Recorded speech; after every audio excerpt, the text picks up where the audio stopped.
வணக்கம் let's sport நேயர்களே. India tour of England ஆரம்பிச்சிருக்குது. England versus India test series first match இப்போதான் முடிவடைஞ்சிருக்கு. அந்த மேட்சுடைய ரிவ்யூவை கொண்டு வந்திருக்கிற நான் உங்க நிவாஸ். வாங்க மேட்ச் ரிவ்யூக்குள்ள போயிடலாம். டாஸ் ஜெயிச்சாரு கேப்டன் பென் ஸ்டோக்ஸ். ஜெயிச்சுட்டு இந்த ஹெட்டிங்லி பிச்சில் எப்பயுமே ஃபர்ஸ்ட் இன்னிங்ஸ் பேட்டிங் ஆட ரொம்ப கஷ்டமா இருக்கும். அதுக்கப்புறம் it gets better to bad, ரொம்ப ஈஸி ஆகிட்டே போகும் கேம் போக போக அப்படின்ற மாதிரி சொன்னார். அதை சொன்ன மாதிரியே அவர் ஃபர்ஸ்ட் பவுலிங் எடுத்த மாதிரியே மேட்சை ஜெயிக்கவும் செஞ்சுட்டாரு அப்படின்றத நம்ம பார்த்தோம். ஆனால் யூஸ்வல் ஹெட்டிங்லி பிச் மாதிரி டே ஒன் ரொம்ப கஷ்டமாலாம் இல்லை பேட்டிங் ஆட. லைட்டாக ஸ்விங் இருந்துச்சு, சீம் இருந்துச்சு. பட் இந்தியன் பேட்ஸ்மேன் ரொம்பவே சூப்பராக ஆடினாங்க. மறக்கக்கூடாதுங்க, இது ஒரு new look Indian side. Youngsters ஆடுறாங்க. சுப்மன் கில் புது கேப்டனாக வந்திருக்கிறாரு. ஓவரால் இது கம்ப்ளீட்டாக ஒரு புது இந்தியன் சைடு.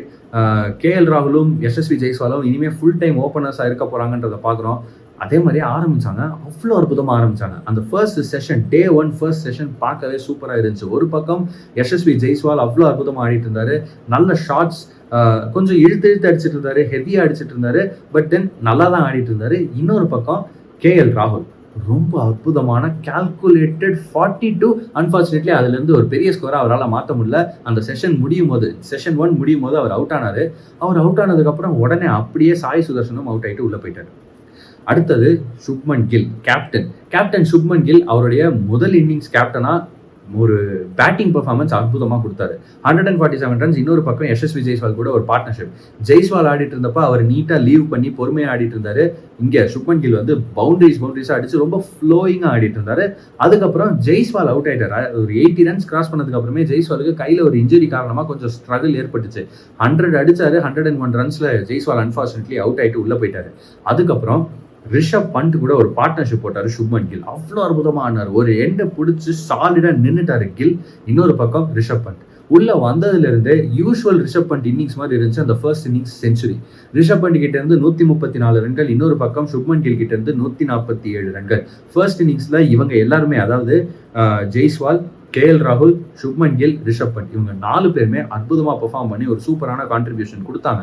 ஒரு பாயிண்ட்ல 430 ரன்கள் அவங்க அடிச்சிருந்தப்ப இங்கிருந்து 600 ரன்கள் அடிச்சிருவாங்க. 600 அடிக்கலனாலும் அட்லீஸ்ட் 550 அடிப்பாங்க அப்படின்னு நம்ம நினைச்சிட்டு இருந்தோம். அன்பார்ச்சுனேட்லி 500 கூட வரல. 471க்கு அவுட் ஆயிட்டோம். சுப்மன் கில்லோட விக்கெட் விழுந்துச்சு. அதுக்கப்புறம் ரிஷப் பண்ட் கொஞ்ச நேரத்தில் அவுட் ஆயிட்டாரு. இவங்க 2 பேரும் அவுட் ஆனதுக்கு அப்புறம் வரிசையா விக்கெட் தாங்க விழுந்துச்சு. சுப்மன் கில் அவுட் ஆனதுக்கு போனதுக்கு அப்புறமே கருண் நாயரும் அவுட் ஆயிட்டு போயிட்டாரு. அப்புறம் ரிஷப் பண்ட் அவுட் ஆனாரு. And after that Ravindra Jadeja ஒரு எண்ட்லையும் டெய்லண்டர்ஸ் இன்னொரு எண்ட்லையும் ஆட வேண்டிய ஒரு சுச்சுவேஷன் வந்துச்சு. இதே விஷயம் செகண்ட் இன்னிங்ஸ்லயும் நடந்துச்சு. 2 இடத்துலயுமே இந்த ரவீந்திர ஜடேஜா டெய்லண்டர்ஸ் கூட ஆடுற ஒரு ஃபேஸ் வந்துச்சுன்னா இந்தியன் ஃபேன்ஸ் எல்லாருமே ரொம்பவே டென்ஷன் ஆகும் அப்படின்னு நான் நினைக்கிறேன். உண்மையிலேயே அந்த மாதிரி தாங்க ஆடுறாரு. ரவீந்திர ஜடேஜா ஒரு எக்ஸ்பீரியன்ஸ்டு கிரிக்கெட்டர். அவ்வளோ டெஸ்ட் மேட்ச் ஆடி இருக்கிறாரு. அந்த எக்ஸ்பீரியன்ஸ், அந்த அனுபவத்தெல்லாம் ப்ராப்பரா அவர் யூஸ் பண்ணணும். அன்பார்ச்சுனேட்லி அதை பண்ண மாட்டேங்கிறாங்க. இந்த மாதிரி டெய்லண்டர்ஸ் கூட ஆடும்போது ஒரு பேட்ஸ்மேனா, அதுவும் இந்த மாதிரி எக்ஸ்பீரியன்ஸ் பேட்ஸ்மேன் 175 ரன்கள்லாம் அடிச்சிருக்கிறாரு டெஸ்ட் கிரிக்கெட்ல. இவ்வளோ மேசிவ் பெரிய பெரிய ஸ்கோர்ஸ் அடிச்ச ரவீந்திர ஜடேஜா அவர் நிறைய ஸ்ட்ரைக் எடுத்துக்கணும். அவர் லாஸ்ட் பால்ல சிங்கிள் எடுத்து அடுத்த ஓவர் ஸ்ட்ரைக்கு தக்க வச்சுக்கிட்டு அந்த இன்னொரு எண்ட்ல இருக்கிற டெய்லண்டரை ப்ரொடெக்ட் பண்ணி ஆடிட்டு வரணும். அதே மாதிரி டெய்லண்டர் கூட ஆடும்போது ரொம்ப டிஃபென்சிவா போறதுலயும் பாயிண்ட் கிடையாது. ஏன்னா ஏதாவது ஒரு பால்ல கண்டிப்பா இவரும் அவுட் ஆகுறதுக்கான வாய்ப்பு இருக்கும்.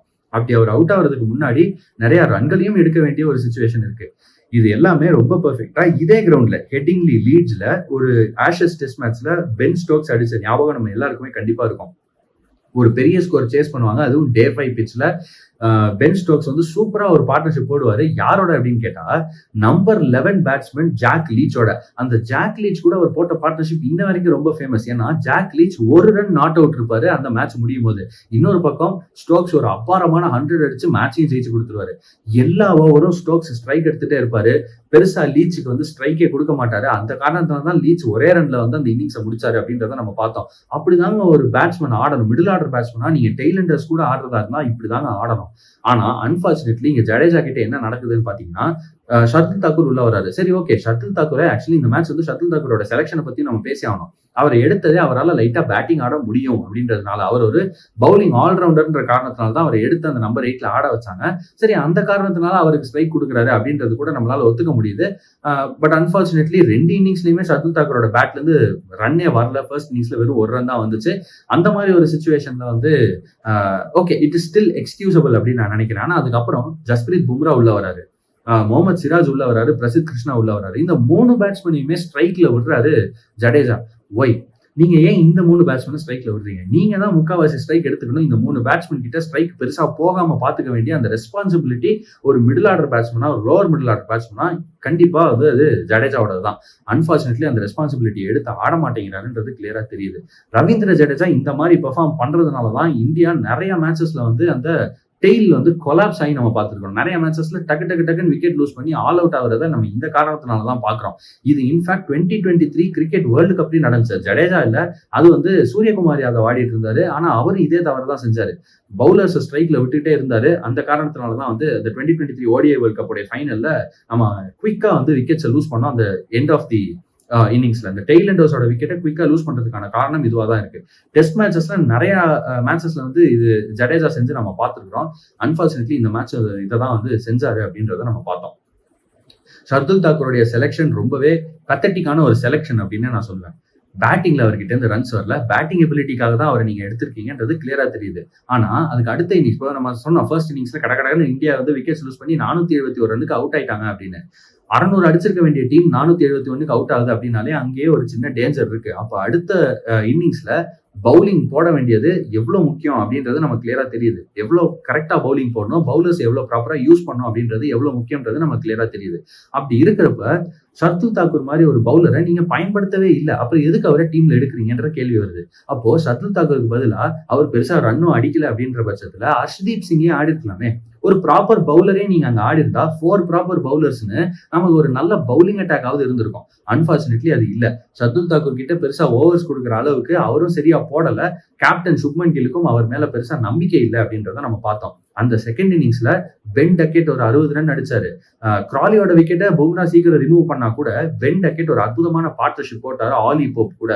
அந்த பார்ட்னர்ஷிப்பே நிறைய நேரம் நம்மளோட பவுலர்ஸ் டயர்ட் ஆக்கிடுச்சு அப்படின்றத நம்ம பார்த்தோம். ஆலி போப் எப்பயுமே இந்தியா கூட ஒரு நல்ல இன்னிங்ஸ் ஆடிடுறாருங்க. அதாவது அவரை அடிக்கடி ஃபார்முக்கு கொண்டு வரதே நம்மளா தான் இருக்கும் அப்படின்னு நான் நினைக்கிறேன். அந்த மாதிரி இந்த மேட்ச்லயும் அவரை ஃபார்முக்கு கொண்டு விட்டுட்டோம். ஆலி போப் ஒரு அற்புதமான 100 அடிச்சாரு அந்த ஃபர்ஸ்ட் இன்னிங்ஸ்ல. அதுக்கப்புறம் அங்கங்க நிறைய கான்ட்ரிபியூஷன்ஸ் மற்ற பேட்ஸ்மேன் கிட்ட இருந்து வந்துச்சு. ஜோ ரூட் ஒரு 20 ரன் அடிச்சாரு. நான் பெருசா ஒரு ஸ்டார்ட் கிடைச்சாலும் ஒரு பெரிய ஸ்கோர் அவரால் கன்வெர்ட் பண்ண முடியல அந்த ஃபர்ஸ்ட் இன்னிங்ஸ்ல. பட் அவருக்கு அப்புறம் உள்ள ஹாரி ப்ரூக் ரொம்ப ஏர்லியாவே அவுட் ஆயிருக்கணும். ஆனா அந்த கேட்ச் பிடிச்சும் அதை நோ பால் அப்படின்னு சொல்லிட்டாங்க. அதுக்கப்புறம் 3 கேட்ச் டிராப் பண்ணாங்க அவருடைய பேட்டிங்ல. கடைசியா 99 ரன்களுக்கு அவுட் ஆயிட்டாரு. 4 முறை லக்கியா இருந்த ஹாரி ப்ரூக் அந்த 5வது முறை அவருக்கு அந்த லக் ஒர்க் ஆகல. He was out of luck அப்படின்ற மாதிரி கடைசியில 99 ரன்களுக்கு அவுட் ஆயிட்டாரு ஹாரி ப்ரூக். இன்னொரு பக்கம் பென் ஸ்டோக்ஸ் ஒரு 20 ரன் அடிச்சாரு. ஆனா அவர்கிட்ட இருந்தும் ஒரு பெரிய இன்னிங்ஸ் வரல அந்த ஃபர்ஸ்ட் இன்னிங்ஸ்ல. ஆனா ஜேமி ஸ்மித் ஒரு 40, கிறிஸ் வோக்ஸ் ஒரு 38, கடைசியில பிரைடன் கார்ஸ் ஒரு 20ன்னு அவங்களுடைய அந்த டெய்ல் அவ்வளவு அற்புதமா பேட்டிங் அடிச்சு. நம்ம சைட்ல இந்த டெய்ல் சரியா ஆடல, கடகடன் விக்கெட் விட்டோம் அப்படின்றத சொன்னோம். ஆனா இன்னொரு பக்கம் இங்கிலாந்தோடைய டெய்ல் அற்புதமா பேட்டிங் ஆனதுனால 465 ரன்கள் வரைக்கும் வந்தாங்க. சரி, நம்ம 471 அடிச்சோம் ஃபர்ஸ்ட் இன்னிங்ஸ்ல, இவங்க 465 தானே அடிச்சிருக்காங்க. 6 ரன் நம்ம இன்னும் லீட் தானே வச்சிருக்கோம் அப்படின்னு கேட்டா, ஹெட்டிங்லி மாதிரி ஒரு பிச் நம்ம ஆல்ரெடி சொன்னோம். டாஸ் அப்பவே ஏன் அவர் சூஸ் டு பவுல் பண்ணாரு அப்படின்னு. பென் ஸ்டோக்ஸ் பவுலிங் போட சூஸ் பண்ணது காரணமே நாளாக அதாவது டே 1 கொஞ்சம் பவுலிங்க்கு சப்போர்ட்டிவா இருக்கும். போக போக போக பேட்டிங் ஆட ஈஸி ஆகிட்டே போகும். அந்த மாதிரி இருக்கும்போது ஃபர்ஸ்ட் இன்னிங்ஸ் லீடுன்றது ரொம்ப முக்கியம். நீங்க ஃபர்ஸ்ட் இன்னிங்ஸ் லீட் எடுக்கிறீங்க அப்படின்னா மினிமம் 50 ரன் லீடாவது எடுக்கணும். அட்லீஸ்ட் ஒரு 100 ரன் லீட் எடுத்தீங்க அப்படின்னா உங்களுக்கு அந்த 3rd and 4th இன்னிங்ஸ் உள்ள போகும்போது கொஞ்சம் ஒரு அட்வான்டேஜ் இருக்கும். அன்பார்ச்சுனேட்லி 6 ரன் லீடை வச்சு நம்ம என்னங்க பண்ண முடியும்? நம்ம ஆனாலும் திரும்ப பேட்டிங் ஆட வந்தோம். செமையா பேட்டிங் ஆடணும். KL ராகுல் ஒரு அற்புதமான இன்னிங்ஸ் ஆடினாரு. அதாவது நீங்க கிரிக்கெட்ல பேட்டிங் எப்படி ஆடணும்னு ஒரு புக் எழுதுறீங்க அப்படின்னா அந்த புக்ல இல்லஸ்ட்ரேஷன்ஸ், டயகிராம்ஸோ இல்ல போட்டோஸோ வைக்கிறீங்கன்னா இந்த இன்னிங்ஸ் KL ராகுல் பேட்டிங்குடைய போட்டோஸை வச்சாலே போதும் அப்படின்னு நான் நினைக்கிறேன். அவ்வளவு அற்புதமான short play, orthodox cricketing shots ஆடினாரு. அது எப்படி ஆடணுன்றதும் அவருக்கு தெரிஞ்சிருந்துச்சு. லீவிங் அவ்வளவு அற்புதமா பால லீவ் பண்ணாரு. அந்த ஆஃப் ஸ்டம்ப் அவேர்னஸ்ன்றது அவ்வளவு சூப்பரா இருந்துச்சு அவருக்கு. 200 சொச்ச ரன்கள் 200 சொச்ச பால்ஸ் ஃபேஸ் பண்ணாரு. 247 பால்ஸ் ஃபேஸ் பண்ணாரு. 137 ரன் அடிச்சிருக்கிறாரு. அந்த மாதிரி ஒரு ரிஸ்ட்ரெயின்டோட ரொம்ப கால்குலேட்டடான ஒரு இன்னிங்ஸ் KL ராகுல் ஆடிட்டு இருந்தாரு. இன்னொரு பக்கம் சாய் சுதர்ஷன் ஒரு 30 ரன் அடிச்சாலும் அந்த கான்ட்ரிபியூஷன் பத்துச்சான்னு கேட்டா இல்ல. சுப்மன் கில் ஏர்லியா அவுட் ஆயிட்டாரு. 8 ரன்ல அவரும் அவுட் ஆயிட்டாரு. ஆனா ரிஷப் பண்ட் ட்வின் செஞ்சுரிஸ் அடிச்சிருக்காருங்க. அதாவது ஃபர்ஸ்ட் இன்னிங்ஸ்ல ஒரு செஞ்சுரி, செகண்ட் இன்னிங்ஸ்ல ஒரு செஞ்சுரி. ஃபர்ஸ்ட் இன்னிங்ஸ்ல எப்படி ஒரு ஃப்ளோயிங் ரிஷப் பண்ட்டை பார்த்தோமோ, செகண்ட் இன்னிங்ஸ்ல ஒரு ஆப்போசிட் ரிஷப் பண்ட்டை தான் பார்த்தோம். டே 4 செஷன் 1ல ரொம்பவே கஷ்டப்பட்டாரு ரிஷப் பண்ட். பால் பேட்ல படல, நிறைய எட்ஜஸ் வந்துச்சு, சரியா டைம் பண்ண முடியல. ஒரு பாயிண்ட்ல அவரே அவர்கிட்ட கூப்பிட்டு பேசிட்டு இருக்காரு, உன் ஷாட் செலெக்ஷன் சரியில்லை, இந்த ஷாட்டை நீ ஆடுறதுக்கு பதிலாக வேற ஷாட் ஆடி இருக்கலாம் அப்படின்ற மாதிரி அவரை கூப்பிட்டு அவரே பேசிக்கிட்ட மாதிரியான தருணங்கள் பார்த்தோம். ஆனா ஒரு ஃபைட் இருந்துச்சுங்க. அதாவது அவருக்கு பால் பேட்ல படலை அப்படின்னாலும், இல்ல இப்படிலாம் என்னால விட முடியாது, நான் வந்து கண்டிப்பா இதை விட பெட்டரா ஆடி இந்த மேட்சை வந்து இந்தியா பக்கம் கொண்டு வந்து வைப்பேன் அப்படின்ற மாதிரி ஒரு ஃபைட்டோட ஒரு பிலீஃபோட ஆடினாரு ரிஷப் பண்ட்ன்றதை பார்த்தோம். அந்த பிலீஃப் அவருக்கு கண்டிப்பா பே ஆஃப் ஆச்சு.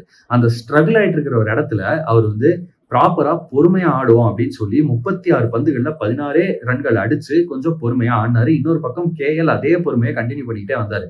சடனா செஷன் 2க்கு அப்புறம் பேட்டிங் ஆட கொஞ்சம் பெட்டர் ஆச்சு, கொஞ்சம் வந்து சன்லைட்லாம் வந்துச்சு. அந்த நேரத்துல வந்து ஃபுல்லா கேஷ் இன் பண்ணிட்டாரு. இது பொறுமை காத்தது போதும், இனிமே நம்ம அடிக்க ஆரம்பிக்கலாம் அப்படின்னு கான்பிடென்ட்டா அடிக்க ஆரம்பிச்சாரு. அப்படிதான் 118 ரன் அடிச்சிருக்காரு அந்த செகண்ட் இன்னிங்ஸ்ல, அதாவது இந்தியாவுடைய செகண்ட் இன்னிங்ஸ்ல. ரிஷப் பண்ட் ரெண்டு இன்னிங்ஸும் 100 அடிச்சிருக்காரு. இன்னொரு பக்கம் கேஎல் ராகுலும் அந்த செகண்ட் இன்னிங்ஸ் 100. ஆனாலும் 364 ரன்களுக்கு ஆல் அவுட். ஏன் அப்படின்னா ரிஷப் பண்டோடைய விக்கெட்டுக்கு அப்புறம் கருண் நாயர் உள்ள வராரு, ஒரு 20 ரன் அடிக்கிறாரு, அவரும் அவுட் ஆயிடுறாரு. அதுக்கப்புறம் கேஎல் அவுட் ஆனதுக்கு பிறகு ரவீந்திர ஜடேஜா திரும்ப ஃபர்ஸ்ட் இன்னிங்ஸ்ல என்ன கதையோ அதே மாதிரியே டெய்லண்டர்ஸ் கூட பேட்டிங் ஆட வேண்டிய ஒரு சுச்சுவேஷன்.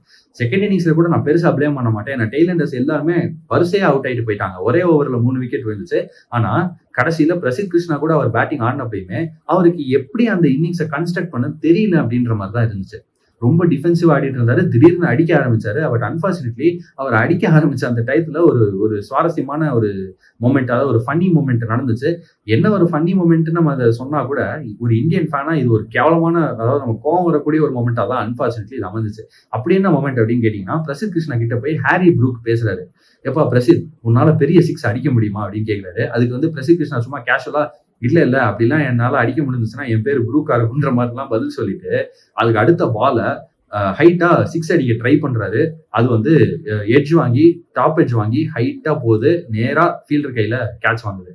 ஓல்டஸ்ட் ட்ரிக் இந்த புக் அப்படின்னு சொல்ற மாதிரி இந்த ஃபீல்டர்ஸ் வந்து உங்களை டிஸ்ட்ராக்ட் பண்றாங்கன்னு தெரிஞ்சா கூட அதை அவங்க என்ன ஏன் டிஸ்ட்ராக்ட் பண்றாங்க அப்படின்றது புரிஞ்சுக்கிட்டு அதே பிளானுக்கு இவங்களும் ஆடுறாங்க அப்படின்ற மாதிரி ஒரு சுச்சுவேஷன் தான் வந்துச்சு. அந்த மாதிரி அந்த ஷாட்டை அவர் ஆடாம இருந்திருந்தாங்கன்னா ப்ராபப்ளி இன்னொரு 10-20 ரன் வந்து ஜடேஜா கிட்ட நம்ம பார்த்துருக்க வாய்ப்பு இருக்கு அப்படின்னு நான் நினைக்கிறேன். அன்பார்ச்சுனேட்லி அவர் அந்த ஷாட் ஆடி அவுட் ஆனதுக்கு அப்புறம் நம்மளுடைய இன்னிங்ஸ் முடிஞ்சிருச்சு. 364 ரன் மட்டுமே அடிச்சிருந்தோம். ஃபர்ஸ்ட் இன்னிங்ஸ்ல 6 ரன் லீடு, மொத்தமா சேர்த்தா 370 ரன்ஸ் நம்மளுடைய எஃபெக்டிவ் லீட். 371 ரன் நம்ம ஃபைனல் 4th இன்னிங்ஸுக்கு டார்கெட்டா செட் பண்ணிருக்கிறோம் இங்கிலாந்துக்கு. அந்த டார்கெட் இங்கிலாந்துக்கு 10 கேட்டா இல்ல. பென் டக்கெட் மறுபடியும் உள்ள வந்தாருங்க. 149 ரன்ஸ், பிரில்லியன்ட் பேட்டிங். அதுல ரொம்ப முக்கியமான விஷயம் என்ன அப்படின்னா, எல்லா பேட்ஸ்மேனுக்கும் ஒரு பவுலருக்கு அகேன்ஸ்டா ரொம்ப ஈஸியா இருக்கும் பேட்டிங் ஆட. அந்த பவுலர் வந்து உலகத்தையே ஆட்டி படைக்கிற மத்த எல்லா பேட்ஸ்மேனையும் வந்து கதி கலங்க வைக்கிற ஒரு பவுலரா இருந்தா கூட இந்த பேட்ஸ்மேனுக்கு ஈஸியா தான் இருக்கும். அந்த மாதிரி அன்பார்ச்சுனேட்லி பென் டக்கெட்டுக்கு நம்ம ஜஸ்பிரீத் பும்ரா பவுலிங் போட வந்தாலே பென் டக்கெட் பவுண்டரி அடிக்கிறாரு. அவரால் ரொம்ப ஈஸியா பும்ராவை பிக் பண்ண முடியுது. ப்ராபப்ளி அவர் ஹைட் கொஞ்சம் ஷார்ட்டா இருக்கிறதுனால, டக்கெட்டோட ஹைட் ஷார்ட்டா இருக்கிறதுனால பும்ராவுடைய அந்த ரிலீஸ் பாயிண்ட் வந்து ஈஸியா அவரால் பார்க்க முடியுது, பார்த்து பிக் பண்ண முடியுது அப்படின்னு நான் நினைக்கிறேன். அந்த மாதிரி ஒரு இன்னிங்ஸ் தான் பார்த்தோம். இன்னொரு பக்கம் ஜாக் கிராலி நல்ல ஸ்டார்ட் கிடைச்சிச்சு, 65 ரன்ஸ், ரொம்ப பொறுமையா ஆனாரு. 126 பால்ஸ்ல 65 ரன்ஸ் ஆனாரு. இன்னொரு பக்கம் டக்கெட் அடின்னு அடிச்சிட்டு இருந்தாரு. இந்த ஓப்பனிங் பார்ட்னர்ஷிப்பே ரொம்ப நேரம் போச்சு, அங்கேயே நம்ம மேட்ச் தோத்துட்டோம் அப்படின்றது கிளியரா தெரிஞ்சிச்சு. அதுக்கப்புறம் நமக்கு ஒரு பிரேக் த்ரூ கொடுத்தாரு பிரசித் கிருஷ்ணா. அவர் ஒரு விக்கெட் அங்க எடுத்தாரு. அதுக்கப்புறம் குவிக் சக்சஷன்ல இன்னொரு விக்கெட்டும் பிரசித் கிருஷ்ணா எடுத்தாரு. ஆலி போப்படுது. சரி, இந்த மாதிரி 2 விக்கெட் குவிக் செஷன்ல எடுத்திருக்கிறாரு. அப்போ இந்தியா கேமுக்குள்ள வந்துட்டாங்களான்னு கேட்டா இல்ல. அப்போ உள்ள வராரு ஜோ ரூட், நல்ல பார்ட்னர்ஷிப் போடுறாரு டக்கெட்டோட. அங்கிருந்து கேம் மறுபடியும் நம்ம கையை விட்டு நழுவுது. திடீர்னு பார்த்தா ஷர்துல் தாக்கூர் உள்ள வராரு. 149 ரன்கள் அடிச்சிருக்கிற டக்கெட்டை அவுட் ஆக்கிறாரு. அடுத்த பாலே ஹாரி ப்ரூக்கையும் அவுட் ஆக்கிறாரு. பாருங்களேன், அந்த ஹாரி ப்ரூக்கு கேட்ச் டிராப் பண்ணாத வரைக்கும் பெருசா ரன்னே வரமாட்டேங்குதுன்றது கிளியரா தெரியுது. ஆனா இங்கிலீஷ் மீடியா அவரை வந்து நெக்ஸ்ட் பிக் பேட்ஸ்மேன்லாம் சொல்றாங்க. பொறுத்து வந்து பார்க்கலாம் இந்த சீசன், இந்த சீரீஸ் ஃபுல்லா வந்து வேற எந்த மேட்ச்ல அவர்கிட்ட இந்த ரன் வருது அப்படின்னு. பட் ஷர்துல் தாக்கூர் கிட்ட இந்த மேட்ச் வந்து இந்த செகண்ட் இன்னிங்ஸ்ல அவுட் ஆயிட்டாரு அப்படின்றத பார்த்தோம். அப்ப கூட 2 பால்ல 2 விக்கெட் விழுந்திருந்தா கூட இந்தியா பக்கம் மேட்ச் வரவே இல்லை. ஏன்னா அடுத்து வந்த பேட்ஸ்மேனும் அட்டாக் பண்ணி ஆட ஆரம்பிச்சிட்டாங்க அப்படின்றத பார்த்தோம். பென் ஸ்டோக்ஸ் உள்ள வராரு, அவரும் பவுண்டரிஸ் அடிக்கிறாரு. இன்னொரு பக்கம் ஜோ ரூட் ஆடிக்கிட்டே இருக்காரு.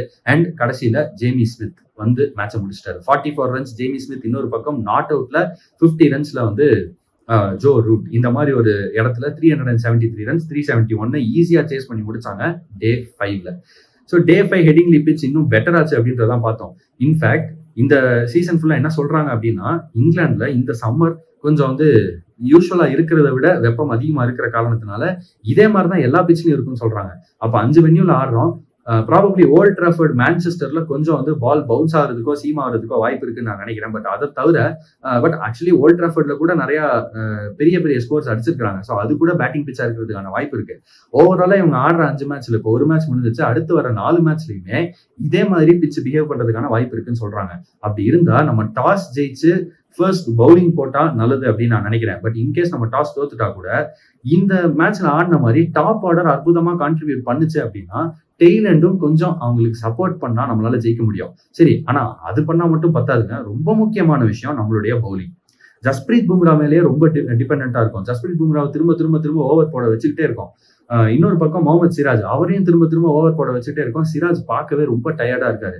அப்பப்போ இந்த மேட்ச்ல சிராஜ் கிட்ட இருந்து நல்ல ஸ்பெல்ஸ் வந்துச்சு. அவர் வந்து ஆனா கொஞ்சம் அன்லக்கியா இருந்தாரு. அந்த நல்ல ஸ்பெல்ஸ்ல அவரால் வந்து விக்கெட்ஸ் எடுக்க முடியல. அவருக்கு விக்கெட்ஸ் விடலன்றது கொஞ்சம் அன்லக்கியா இருந்துச்சு. பும்ராவால ஃபர்ஸ்ட் இன்னிங்ஸ்ல விக்கெட் எடுக்க முடிஞ்சிச்சு, செகண்ட் இன்னிங்ஸ்ல விக்கெட் எடுக்க முடியல. ஆனா பும்ராவை ரொம்ப ஓவர் யூஸ் பண்ணிட்டாங்க. எப்பெல்லாம் விக்கெட் வேணுமோ, எப்பெல்லாம் அந்த பார்ட்னர்ஷிப் பில்ட் ஆகுதோ அப்பெல்லாம் பும்ராவை இன்னொரு ஒரு ஸ்பெல் கொண்டு வருது அப்படின்ற மாதிரியே போயிட்டே இருந்துச்சு. இந்த மாதிரி போயிட்டு இருந்துச்சுன்னா கண்டிப்பா இன்ஜுரி ப்ரோன் பும்ராவை நீங்க இப்பெல்லாம் ஓவர் யூஸ் பண்ணீங்கன்னா கண்டிப்பா இன்னொரு இன்ஜுரி வர்றதுக்கான வாய்ப்புகள் ரொம்பவே ஜாஸ்தி. பிரசித் கிருஷ்ணா ஃபர்ஸ்ட் இன்னிங்ஸ்ல ரொம்ப மோசமான பவுலிங் போட்டாரு. அதாவது 6 எக்கானமிக்கு மேல டெஸ்ட் கிரிக்கெட்ல இந்த மாதிரி எல்லாம் வச்சிருக்கவே கூடாது. அந்த அளவுக்கு எக்ஸ்பென்சிவா போட்டிருந்தாரு. அவர் போட்ட அந்த எக்ஸ்பென்சிவ் பவுலிங் ஃபர்ஸ்ட் இன்னிங்ஸ்லயே நம்மளோட அட்வான்டேஜை கையை விட்டு தூக்கிட்டு போயிருச்சு. அந்த மாதிரி ஒரு பவுலிங் தான் பிரசித் கிருஷ்ணா போட்டாரு. பட் இன்னொரு பக்கம் அவருக்கு சப்போர்ட் பண்றதுக்கு ஷர்துல் தாக்கூருக்கு ஓவரே கொடுக்கலங்க. ஷர்துல் தாக்கூருக்கு ஓவர் கொடுக்குற அளவுக்கு கூட வந்து கேப்டனுக்கு அவர் மேல நம்பிக்கை இல்லை அப்படின்றத நம்ம பாக்குறோம். அப்படி இருக்கும்போது ஏன் அவரை டீம்ல எடுக்கணும்? அவரால் பேட்டிங் ஆட முடியும் அப்படின்ற ஒரே காரணத்தினால அவரை டீம்ல எடுத்து அவருக்கு பவுலிங்கும் கொடுக்காம அவரும் பேட்டிங்ல சரியா கான்ட்ரிபியூட்டும் பண்ணாம அந்த ஒரு பொசிஷன் வேஸ்ட் ஆகுது அப்படின்றத பார்க்கும்போது உங்களுக்கு உண்மையிலேயே ஒரு எக்ஸ்ட்ரா பேட்ஸ்மேன் தான் வேணும் அப்படின்னா நிதிஷ்குமார் ரெட்டியை எடுத்துக்கலாம். அப்படி இல்லையா, நான் ஒரு ப்ராப்பர் பவுலரோட போறேன் அப்படின்னு சொல்லி இன்ஃபேக்ட் இதுதான் என்னுடைய பர்சனல் பிக்காவும் இருந்திருக்கும். என்னுடைய பர்சனல் பிக் நான் இந்த இடத்துல ஹர்ஷ்தீப் சிங் எடுத்திருப்பேன். ஹர்ஷ்தீப் சிங் எனக்கு ஒரு ப்ராப்பர் பவுலரா இருந்திருப்பாரு. இந்த மேட்ச்ல ஷர்துல் தாக்கூர் எந்த அளவுக்கு ரன் அடிச்சாரோ அதே அளவுக்கு ரன் அவரும் அடிச்சிருப்பாரு. அதாவது ரன்னே அடிக்கல அப்படின்றதான் நான் அப்படி சொல்றேன். ஸோ எனக்கு ஹர்ஷ்தீப் சிங் இருந்திருந்தா அட்லீஸ்ட் ஒரு விக்கெட் டேக்கிங் ஆப்ஷனாவது இருந்திருக்கும். பார்க்கலாம் அடுத்த மேட்ச்ல அவங்க என்ன பண்றாங்க அப்படின்னு. பட் இந்த ஷர்துல் தாக்கூர் செலெக்ஷன் ரொம்பவே மோசமான செலெக்ஷனா தான் இருந்துச்சு. பவுலிங்கை பொறுத்த வரைக்கும் நம்ம ரவீந்திர ஜடேஜாவை டீம்ல எடுத்திருக்கிறோம். அந்த ஸ்பின் பவுலிங் ஆல்ரவுண்டரா. அவருடைய பேட்டிங்கை பத்தி நம்ம ஆல்ரெடி பேசணும். அதுல இருக்கிற குறையை பத்தி பேசணும். அவருடைய பவுலிங்ல யூஸ்வலா அவருடைய பெஸ்ட் பாயிண்ட் என்னவா இருக்கும் அப்படின்னா ஸ்டம்ப் டு ஸ்டம்ப் போடுவாரு. பெருசா ரன்னே கொடுக்காம டக்கு டக்கு டக்குன்னு ஓவர் போட்டுக்கிட்டே இருப்பாரு. அன்பார்ச்சுனேட்லி இந்த மேட்ச்ல எக்ஸ்பென்சிவாகவும் இருந்தாரு ரவீந்திர ஜடேஜா. அதாவது அவருடைய ஸ்டாண்டர்ட்ஸுக்கு. அதை பார்க்கும்போது ரவீந்திர ஜடேஜா அடுத்தடுத்த மேட்சஸ் டீம்ல இருக்கணுமா, இல்ல அவருக்கு பதிலாக நிதிஷ்குமார் ரெட்டி அங்க ஆடிட்டு நீங்க ப்ராபப்ளி டவுன் தி ஆர்டர் வந்து ஒரு குல்தீப் யாதவ் ஆடலாமா, இல்ல அவருக்கு பதிலாக வாஷிங்டன் சுந்தர் ஆடலாமா அப்படின்ற ஒரு கேள்வியும் வருது. முதல் மேட்சுக்கு அப்புறமே ரவீந்திர ஜடேஜா மாதிரி ஒரு சீனியர் பிளேயரை டிராப் பண்ணுவாங்கன்னு எனக்கு தோணல. எனக்குமே அது வந்து என்னதான் நான் இதை சொன்னாலும் என்னதான் எனக்கு வந்து ப்ராபப்ளி அவருடைய பவுலிங்கை விட வாஷிங்டன் சுந்தரனுடைய பவுலிங் இல்ல கண்டிப்பா அவருடைய பவுலிங்கை விட குல்தீப் யாதவுடைய பவுலிங் பெட்டரா இருக்கும் அப்படின்ற ஒரு எண்ணம் எனக்கு இருந்தா கூட ஃபர்ஸ்ட் மேட்ச்லயே நான் வந்து ரவீந்திர ஜடேஜாவை டிராப் பண்ண மாட்டேன். அதுக்கு மாறா ஷர்துல் தாக்கூர் பதிலாக ஒரு ப்ராப்பர் பேசரை நான் கொண்டு வந்து பார்ப்பேன் செகண்ட் மேட்சுக்கு. அப்படி இல்லைன்னா we should see what we have to do with the rest of the players. ஆனா டாப் ஆர்டர் அற்புதமா பெர்ஃபார்ம் பண்ணுச்சு. இன்னொரு விஷயம் நம்ம பேச வேண்டியது அந்த டாப் ஆர்டர்ல ஆர் அட்லீஸ்ட் அந்த பேட்டிங் ஆர்டர்ல 2 டெபுட்டன்ஸை பத்தி.